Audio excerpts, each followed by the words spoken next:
জানিয়ে দিব এই মুহূর্তে আমাদের হাতে এসেছে বাংলাদেশের গুরুত্বপূর্ণ আপডেট সংবাদের শিরোনাম। শুরুতেই থাকছে শেখ হাসিনাকে ফেরত পাঠানোর বিষয়ে ভারত এখনও ইতিবাচক সাড়া দেয়নি বলছে পররাষ্ট্র উপদেষ্টা। এবারে থাকছে -4 ফর্মুলা দিচ্ছে স্বৈরাচারের দোসরেরা বলছে প্রেস সচিব। এদিকে এভার কেয়ারে পৌঁছেছেন জোবাইদার রহমান। আরও জানাবো রবিবার লন্ডনে নেওয়া হতে পারে বেগম খালেদা জিয়াকে। সব শেষে জানিয়ে দিব পুতিনকে গীতা উপহার দিলেন মোদি। এতক্ষণ শুনছিলেন হাতে থাকা গুরুত্বপূর্ণ আপডেট সংবাদের শিরোনাম, এবারে বিস্তারিত। তবে তার আগে অনুরোধ রইল ভিডিওটিতে একটি লাইক এবং কমেন্ট করে জানিয়ে দিন ভিডিও সম্পর্কে আপনার মূল্যবান মতামত। আরও জানিয়ে দিন ভিডিওটি কোথা থেকে দেখছেন বা কোন জেলা থেকে দেখছেন। শেখ হাসিনাকে ফেরত পাঠানোর বিষয়ে ভারত এখনও ইতিবাচক সাড়া দেয়নি বলছে পররাষ্ট্র উপদেষ্টা। পররাষ্ট্র উপদেষ্টা তৌহিদ হোসেন জানিয়েছেন, জুলাইয়ের গণ অভ্যুত্থানে ক্ষমতাচ্যুত প্রধানমন্ত্রী শেখ হাসিনাকে ভারত থেকে ফেরত পাঠানোর বিষয়ে বাংলাদেশে এখনও ইতিবাচক সাড়া পায়নি। শুক্রবার সকালে রংপুর সার্কিট হাউসে সাংবাদিকদের সঙ্গে আলাপকালে তিনি এ তথ্য জানান। তৌহিদ হোসেন বলেন, আমরা চেয়েছি সাজাপ্রাপ্ত ও সর্বোচ্চ আদালতের শাস্তি পাওয়া শেখ হাসিনাকে ফেরত পাঠাতে, কিন্তু ইতিবাচক সাড়া এখনও পায়নি। বিষয়টি সময় সাপেক্ষ, একদিনে বা 7 দিনে কোনো পরিবর্তন আশা করা ঠিক হবে না। তিনি বিএনপি চেয়ারপারসন বেগম খালেদা জিয়ার লন্ডন যাত্রা প্রসঙ্গে বলেন, আজকে তিনি লন্ডনে যাচ্ছেন না। এয়ারক্রাফটের কিছু টেকনিক্যাল সমস্যা দেখা দিয়েছে, যার ফলে 1-8 দিনের দেরি হতে পারে। তবে তারেক রহমানের দেশে ফেরার বিষয়ে তিনি কোনো তথ্য জানাতে পারেননি। অন্তর্বর্তী সরকারের ফেব্রুয়ারি নির্বাচনের দিকে ইঙ্গিত করে তৌহিদ হোসেন বলেন, আমাদের সময় সীমিত, আশা করি সঠিকভাবে নির্বাচন হবে এবং নির্বাচিত প্রতিনিধিদের হাতে দেশের ভার হস্তান্তর করা হবে। আমরা গত 1-1.5 বছর চেষ্টা করেছি এমন একটি পথ নির্দেশনা তৈরি করতে যা ভবিষ্যতের সরকারকে সহায়তা করবে। সংস্কার কার্যক্রম নিয়ে তিনি বলেন, অনেকে আশা করেছিলেন আমরা সব সংস্কার শেষ করে দেব, তা সম্ভব নয়, দীর্ঘ সময় লাগবে। তবে আমরা শুরু করে দিয়েছি, বাকিটা ভবিষ্যৎ সরকারের জন্য পথ প্রদর্শক হিসেবে থাকবে। -4 ফর্মুলা দিচ্ছে স্বৈরাচারের দোসররা বলছে প্রেস সচিব। বিএনপির ভারপ্রাপ্ত চেয়ারম্যান তারেক রহমানের দেশে ফেরা নিয়ে কোনো বাধা নেই বলে জানিয়েছেন অন্তর্বর্তী সরকারের প্রধান উপদেষ্টার প্রেস সচিব শফিকুল আলম। একই সঙ্গে তিনি বলেছেন, যারা -4 ফর্মুলা দিচ্ছে তারা স্বৈরাচারের দোসর। শুক্রবার সকালে মাগুরা সরকারি মডেল স্কুল মাঠে আন্তঃকলেজ ফুটবল টুর্নামেন্ট উদ্বোধন শেষে সাংবাদিকদের প্রশ্নে তিনি একথা বলেন। প্রেস সচিব বলেন, তারেক রহমানের দেশে ফেরা নিয়ে সরকারের পক্ষ থেকে কোনো বাধা নেই। তারেক রহমানের দেশে ফেরা সম্পূর্ণ তার ব্যক্তিগত বিষয় এবং তার দলের বিষয়।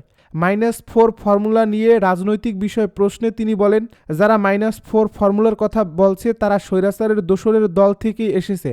সরকারের পক্ষ থেকে কখনোই -4-এর কোনো কথা বলা হয়নি। যিনি মাইনাস হয়েছেন তিনি হত্যাযোগ্য অপরাধের কারণে মাইনাস হয়েছেন। প্রেস সচিব নির্বাচন প্রসঙ্গে বলেন, 15 ফেব্রুয়ারির মধ্যে নির্বাচন অনুষ্ঠিত হবেই, কোনো শক্তি নেই নির্বাচন প্রতিহত করার। সকল দলের অংশগ্রহণে একটি সুষ্ঠু ও সুন্দর নির্বাচন অনুষ্ঠিত হবে। জাতীয় পার্টি নির্বাচনে অংশ নেবে কিনা এমন প্রশ্নে তিনি বলেন, জাতীয় পার্টি একটি স্বৈরাচারের দোসর দল। জাতীয় পার্টি এখনও ব্যান্ড হয়নি। জাতীয় পার্টি সম্পর্কে আমাদের অবস্থান স্পষ্ট।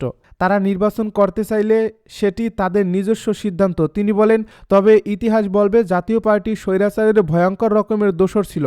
আওয়ামী লীগ যেসব অপকর্ম করেছে তা করছে জাতীয় পার্টির সহযোগিতায়। এভার কেয়ারে পৌঁছেছেন জোবাইদার রহমান। ঢাকার হজরত শাহজালাল আন্তর্জাতিক বিমানবন্দর থেকে রওনা করে এভার কেয়ার হাসপাতালে পৌঁছেছেন বিএনপির ভারপ্রাপ্ত চেয়ারম্যান তারেক রহমানের স্ত্রী জোবাইদা রহমান। শুক্রবার বেলা 11:53 তিনি হাসপাতালে পৌঁছান। এর আগে বেলা 11:15 দিকে তাকে বহনকারী বাংলাদেশ বিমানের BG-302 বিমানটি ঢাকার হজরত শাহজালাল আন্তর্জাতিক বিমানবন্দরে পৌঁছায়। তার আগে বৃহস্পতিবার লন্ডনের স্থানীয় সময় সন্ধ্যা 6টার দিকে বাংলাদেশের উদ্দেশ্যে রওনা করেন তিনি। এদিকে শুক্রবার সকালে বিএনপি মহাসচিব মির্জা ফখরুল ইসলাম আলমগীর জানান, কারিগরি ত্রুটির কারণে আজ আসছে না কাতার আমিরের বিশেষ এয়ার অ্যাম্বুলেন্স, যার ফলে বিএনপি চেয়ারপারসন বেগম খালেদা জিয়াকে লন্ডনে নিয়ে যাওয়ার বিষয়টি কিছুটা বিলম্ব হবে। তিনি বলেন, যদি বেগম খালেদা জিয়ার শারীরিক অবস্থা বিদেশ যাত্রার উপযুক্ত থাকে এবং মেডিকেল বোর্ড সিদ্ধান্ত দেয়, তাহলে আগামী রোববার তিনি উন্নত চিকিৎসার জন্য দেশ ছাড়বেন। রবিবার লন্ডনে নেওয়া হতে পারে বেগম খালেদা জিয়াকে। বিএনপি মহাসচিব মির্জা ফখরুল ইসলাম আলমগীর জানিয়েছেন, আগামী রবিবার বিএনপি চেয়ারপারসন দেশনেত্রী বেগম খালেদা জিয়াকে লন্ডনে নেওয়া হতে পারে। বিএনপি মিডিয়া সেলের ফেসবুক পেজে আজ শুক্রবার সকাল 10টায় জানানো হয়, কাতারের আমিরের পাঠানো বিশেষ এয়ার অ্যাম্বুলেন্স এখনও না পৌঁছানোয় বেগম খালেদা জিয়াকে লন্ডনে নেওয়ার প্রক্রিয়াটি কিছুটা পিছিয়ে যাচ্ছে। বিএনপি নেতা মির্জা ফখরুল বলেন, কারিগরি ত্রুটির কারণে এয়ার অ্যাম্বুলেন্স শুক্রবার আসছে না। সবকিছু স্বাভাবিক থাকলে এটি শনিবার পৌঁছাতে পারে। তিনি আরও বলেন, ম্যাডামের শারীরিক অবস্থা যদি যাত্রার জন্য উপযুক্ত থাকে এবং মেডিকেল বোর্ড সিদ্ধান্ত দিলে তাহলে ইনশাল্লাহ 7 তারিখ তিনি লন্ডনের উদ্দেশ্যে রওনা দেবেন। পুতিনকে গীতা উপহার দিলেন মোদি। রাশিয়ার প্রেসিডেন্ট ভ্লাদিমির পুতিনকে রুশ ভাষায় অনুবাদকৃত গীতা উপহার দিয়েছেন ভারতের প্রধানমন্ত্রী নরেন্দ্র মোদি।